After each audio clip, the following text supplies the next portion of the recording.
Some stories refuse to die. And today, you're about to hear one of them. Because on this day in history, something happened that shaped cultures, protected memories, and preserved the identity of nations. Listen closely, this is not just history. This is the heartbeat of humanity. On November 16, 1945, as the world struggled to recover from the ashes and heartbreak of World War II, leaders from around the globe gathered for one extraordinary purpose: to prevent the darkness of ignorance and war from swallowing humanity again. They formed an organization built not on weapons or power, but on knowledge, culture, education, and peace. That was the birth of UNESCO, the United Nations Educational, Scientific, and Cultural Organization. UNESCO began with one belief: if wars begin in the minds of men, then peace must also be built in those same minds. So they dedicated themselves to protecting the things that make us human: our stories, our heritage, our learning, our similarities, and our differences. They knew that when a language disappears,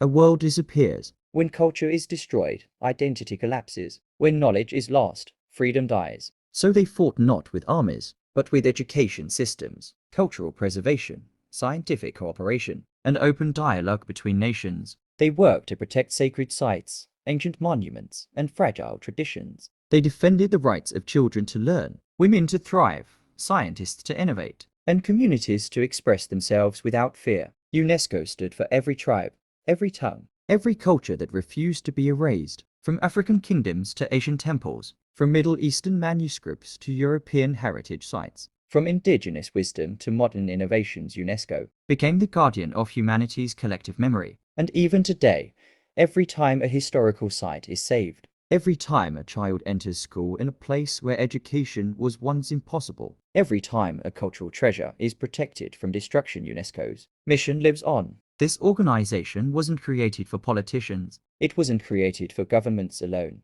It was created for you, for the young dreamer seeking knowledge, for the child fighting to stay in school, for the community struggling to keep its traditions alive, for every voice refusing to be forgotten. So when you look at the world today, its beauty, diversity, and shared heritage, remember that none of it survives by accident. It survives because, on this same day in 1945, humanity made a promise to protect what makes us human, no matter the cost. UNESCO is not just an organization. It is a reminder that culture matters, that identity matters, that peace must be taught, protected, and passed on, and that the story of humanity is worth fighting for. And that is what happened today in world history. But the story doesn't end there, because UNESCO's influence kept expanding, touching lives in ways most people never even notice. Behind every protected ancient city, behind every restored manuscript, behind every classroom built in a forgotten village, UNESCO's quiet hands are there, shaping the future.